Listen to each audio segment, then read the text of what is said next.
Jamal Murray is itching to return to the basketball court, and so are the Denver Nuggets fans. Over the summer, clips of both Murray and Michael Porter Jr. playing 5-on-5 at a high level were leaked, and even though that doesn't replace live game action in a Denver Nuggets jersey, fans were excited to finally see the two young stars back in action. For MPJ, the return to the hardwood is fairly straightforward. He is not new to the situation, since he's at this point almost used to recovering from a long-term back injury. He knew exactly what it would take for him to get back out there, and it appears that as of right now, the process is going smoothly. For Murray, however, a long-term injury recovery has been an entirely new continent. Murray tore the ACL in his left knee back in April of 2021 in a game against the Warriors and had a surgery a few days later.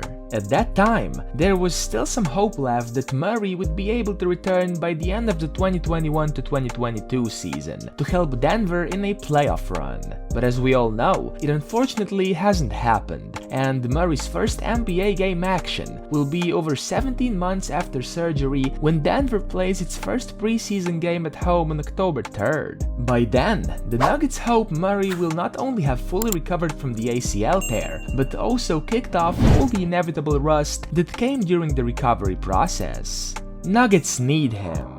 Let's face it, the Nuggets have missed Murray badly during the last two playoff runs. Their offense has been quite strong, but mostly with Nikola Jokic carrying the load. There are certain layers to Denver's attack that the Nuggets have needed desperately. One of the most glaring strengths of Murray is his ability to create shots off the dribble. During the 2020-2021 season, he attempted 451 pull-up jumpers off the dribble, maintaining a 49.6 effective field goal percentage. That ranked 11th out of 26 players who attempt such shots consistently, and he was right between Donovan Mitchell and Devin Booker. And those were all-star caliber shots, similar to the ones Murray made in the bubble back in 2020. Combined with a quick trigger in the perimeter, Murray was exceptionally comfortable navigating pick and roll in difficult situations. The chemistry between him and Jokic is amazing, and while nobody questions Jokic's role in the pick and roll play, Nuggets have struggled to replicate pick and rolls and handoffs at Murray's level of effectiveness. Having multiple players comfortable attacking the defense at any time is really important for any team. At his best, Murray represented a peer to Jokic in that department, not just a sidekick. To put it simply, while Jokic helps the Nuggets run,